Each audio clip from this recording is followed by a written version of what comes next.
Hi, I'm Bob. Welcome back. I cannot wait another minute. It is time, finally, to open up the Technics SL1200 Mark VII 50th anniversary model turntable. I can't wait. Let's do it.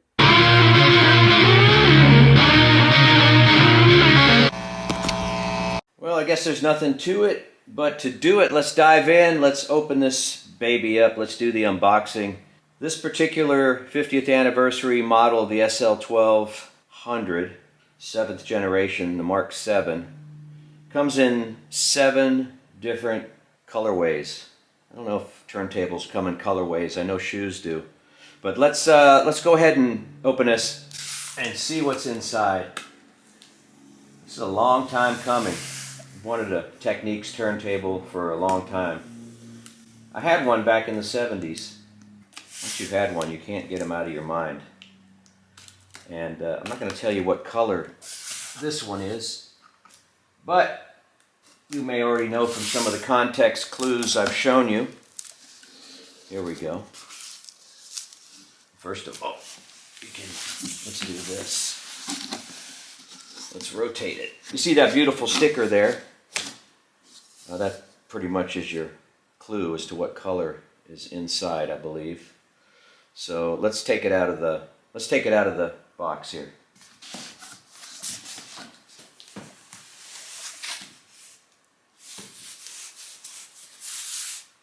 We jettisoned that box. Now we're left with the main unit box here.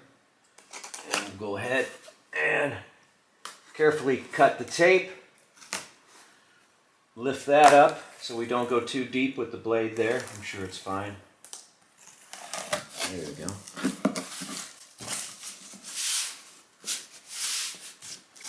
Packing instructions, in case you have to repack it. I doubt this one's going back.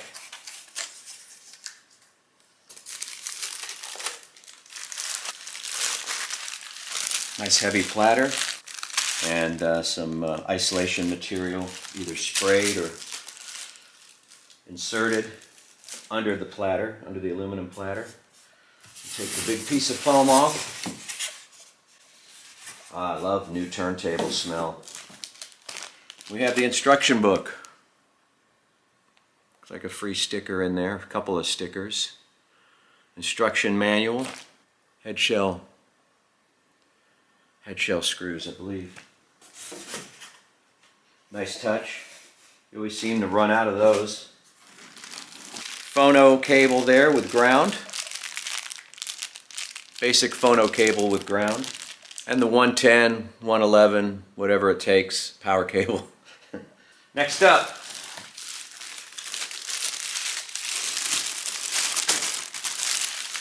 the cover, the dust cover. It's nice. I don't want to take it out because I'm very careful not to scratch these, but Technics badge there right in the middle.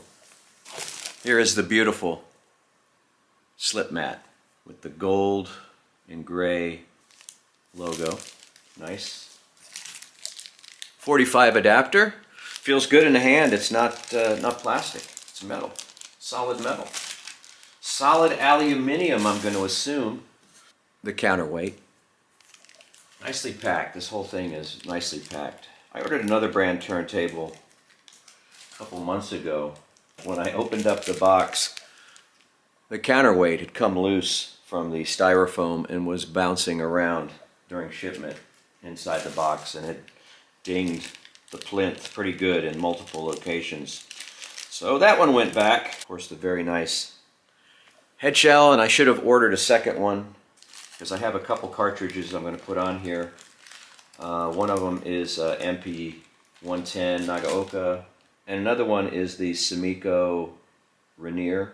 But I also have the Olympia and the Moonstone.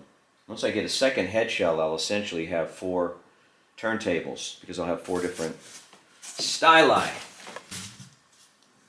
Oh, nice and heavy. Yeah.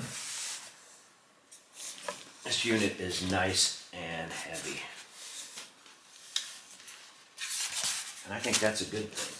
I ordered the black My reasoning for ordering the black is that I thought the gold tone arm contrasted nicely with it.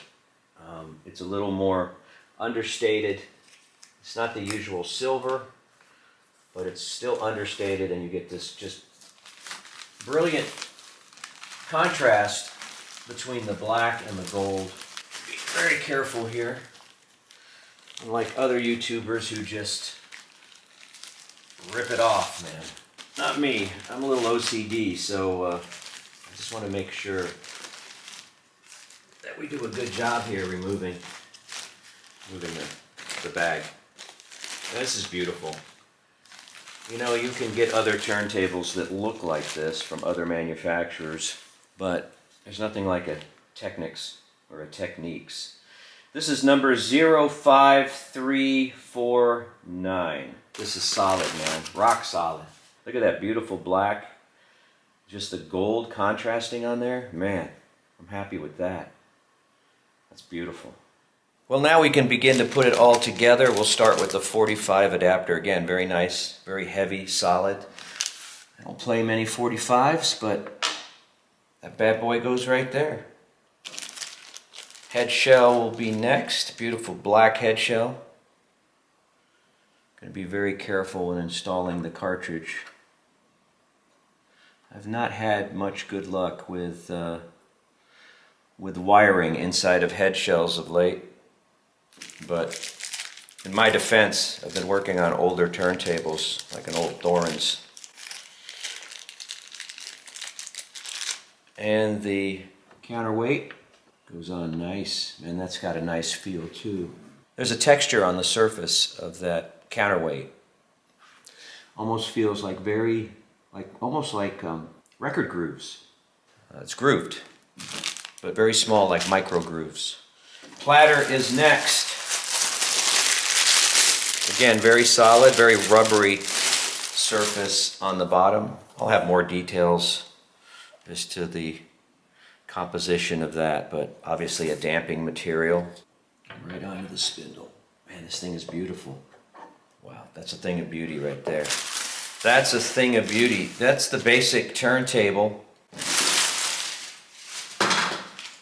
Right there, no cartridge installed. We're going to put the Nagaoaka on there. It probably deserves maybe a slightly better cartridge, but again, when I get another head shell, I will move up the ranks to Rainier Moonstone, and then maybe down the road try other cartridges. But this is my only direct drive turntable. Excited to put this one through its paces. We'll be talking about it more in just a minute. And next up is the slip mat. Comes with this plastic sheet that I assume goes on first. Maybe a good reason for that. And of course the beautiful Technics. I'm going to say it both ways throughout the video, so don't hate. And finally the dust cover. Look at that. That thing is just crystalline beautiful. I love that domed concave area above the pivot there, above the counterweight. Well, initial impressions. Listen, there's a lot of specs to deal with here. I'm not so much concerned with specs, especially for a video like this where we're just kind of putting it through its paces. I'm more concerned about how it makes me feel, how it sounds, how it looks, and this turntable, I'm proud to say, is mine, and it scores heavily in all those categories. So let's start from the bottom up with the stance and the feet. This thing is got a rock solid foundation. Nice, wide, substantial, adjustable feet to ensure that you can level this thing off. So again, the turntable has some heft to it. Is it the heaviest turntable available? No, but it feels good lifting it out of the box. I know some people have talked about the resonance issues. I have not experienced that. I tapped the table that it was playing on. I didn't feel a lot of or hear a lot of resonance transferring up through the feet. So pretty happy with the construction. I will say that it's a little difficult to get underneath the turntable to put in the RCAs and the ground. Definitely install the ground first and then put in the RCAs. It's a tight space there. I had to kind of prop up the back of the unit. And then I was very happy that it has a regular power cord as opposed to some of the other turntables I have that use wall warts or whatever. This is a regular 110 heavy duty power cord that plugs in underneath as well. Again, tough to get into. You can see the pictures here. Just be careful, prop up the table and get it all connected. Start stop button, 33 1/3, 45 speed. There's an on off switch, which is in a housing with the strobe light. I've been playing this thing for a couple of days now, and primarily with Bruce Springsteen's phenomenal new album, Only the Strong Survive. Man, this is a perfect turntable for that. I've paired the turntable, the Technics, or the Technics, with the Marantz 2245 I have here. It's a real rock and roll turntable, and also the Nagaoaka cartridge that I installed also kind of emphasizes that rock and roll feel. Am I getting all the frequencies, all the nuances? I don't know, but I'm getting all of the emotion and all of the fun out of at least that record, and I feel like that record has a lot of musicality in it. Horns, strings, upbeat numbers, great bass. So it performed admirably in that department. Other things I like about this turntable, just the stylus and illumination light is a cool touch. Really makes that yellow Nagaoaka pop. Love the badging, the 50th anniversary badging with the number. All the pretty red lights throughout. I believe that the strobe light can be changed to a blue light underneath the platter. There's some switching there. When it comes to the tone arm, of course, the gold tone just matches and contrasts with the black table perfectly. It's just solid throughout. It's got a really good feel. It was very easy to dial in the cartridge. You just kind of measure 52 millimeters from the tips to the back of the head shell, and you're good to go. Square off the cartridge. I have not put it on a protractor yet, but so far I've got really good sound from just that simple installation, and it's just a joy to have a removable head shell. The only thing that felt a little light to me is the arm lift, but you know, I can live with that. It's functional, it works. It just seemed a little plasticky for, you know, compared to the rest of the turntable, but it operates fine. You know, this turntable's got me thinking, why have I dealt with belt drive mid-level turntables for so long when something like this exists? Instant torque. I'm not boiling my belts to clean them. I'm not dealing with belt slippage from oils from, you know, my fingers from transferring it over from 45 to 33 and back. This thing has no static.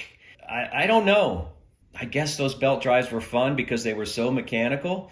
But now that I have a direct drive again, it's like, man, I'm loving it. I'm loving it. This is the SL1200 Mark 7L M7L turntable, the 50th anniversary model, one of 7 colors. I've got the black. I think I made the right decision. You pick your color. You do you. This is a great turntable. I'm not lying. This if you've got $1,000, $1,200 all in with a cartridge like the MP110, don't hesitate. If you can still get one of these, grab one. I've got mine. You get yours, all right? We'll see you next time.